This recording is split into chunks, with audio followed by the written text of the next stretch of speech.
Trailer സൂപ്പറായിരുന്നു. നമ്മുടെ ട്രെയിലറിനെ നമ്മൾ ചിലപ്പോ ഇതെല്ലാം കണ്ടിട്ടുണ്ടാവും.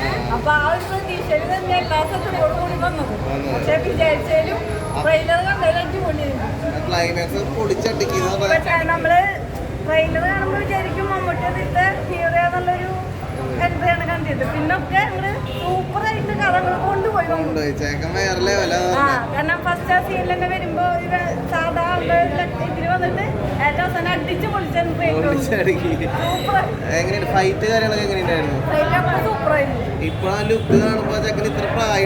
മമ്മൂട്ടിക്ക് പ്രായം ഒരിക്കലും പറയില്ല. കാരണം ഏത് സിനിമ വന്നാലും മമ്മൂട്ടി അടിപൊളിയായിട്ട് 19കാരനായിട്ട് തിളങ്ങി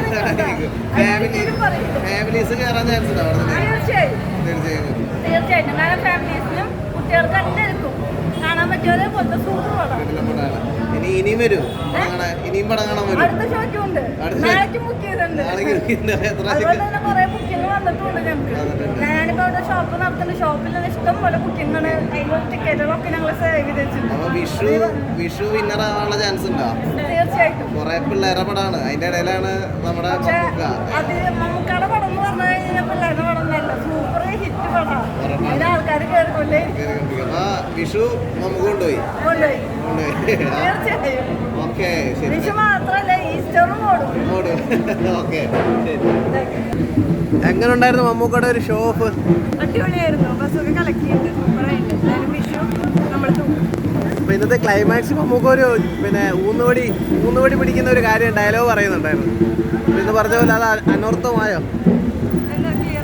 മമ്മൂക്ക അതിനകത്തെ ഒരു ഊന്നുവടി തന്റെ പ്രായത്തിലുള്ളവരെ കുറിച്ച് പറയുന്ന ഒരു സാധനമുണ്ട്. ഇപ്പോഴത്തെ ന്യൂ ജനറേഷൻ പിള്ളേരെ കുറിച്ച് പറയുന്ന സംഭവമുണ്ട്. ഡയലോഗുകളൊക്കെ അടിപൊളിയാണ്. അടിപൊളി സിനിമ തന്നെയാണ്. മേക്കിംഗ് ഒക്കെ വേറെ ലെവലാണ്. മമ്മൂക്കയുടെ ആ ഒരു തീരുമാനം ഡിനോയെ കൊണ്ട് തന്നെ സംവിധാനം ചെയ്യിപ്പിക്കാനുള്ള ആ തീരുമാനം എങ്ങനെ ഉണ്ടായിരുന്നു? അതെ, ആളുടെ സ്ക്രിപ്റ്റ് ആളെക്കാളും നന്നായി അടിപൊളിയായിട്ടായിരുന്നു. ക്വാളിറ്റി സാധനം തന്നെയാണ്. അടിപൊളിയായിരുന്നു. ഒരു വേറൊരു പടത്തിലും ചെയ്യാത്ത രീതിയിലുള്ള മാനർസങ്ങൾ കൊണ്ടുവന്നാണ് ഇപ്പൊ കണ്ടിറങ്ങിയവരെല്ലാം പറയുന്നത്. എക്സ്പ്ലോർ ചെയ്തോണ്ടിരിക്കുകയാണല്ലോ ഇപ്പൊ ക്യാരക്ടേഴ്സ് എല്ലാം. ആള് എന്താ പറയാ, ഓരോ ക്യാരക്ടറും വ്യത്യാസമായിട്ടാണ്. ഇതിലെ ക്യാരക്ടറാണ് ഓരോ സിനിമയും കഴിയുമ്പം അതാണ് മമ്മൂക്കയുടെ ടോപ്പ് പെർഫോമൻസ് എന്ന് കരുതും. പറഞ്ഞ പോലെ തേച്ചു എനിക്ക് ഇത് എങ്ങോട്ടാ പോണേന്നുള്ളതാണ് ആരാധകർ ചോദിക്കുന്നത് അല്ലേ?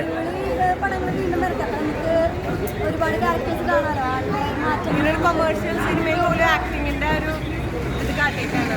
വിഷു ഈസ്റ്ററും നോക്കിയാ നമുക്ക് കണ്ടറിയാം. എന്തായാലും കലക്കിയുണ്ട്.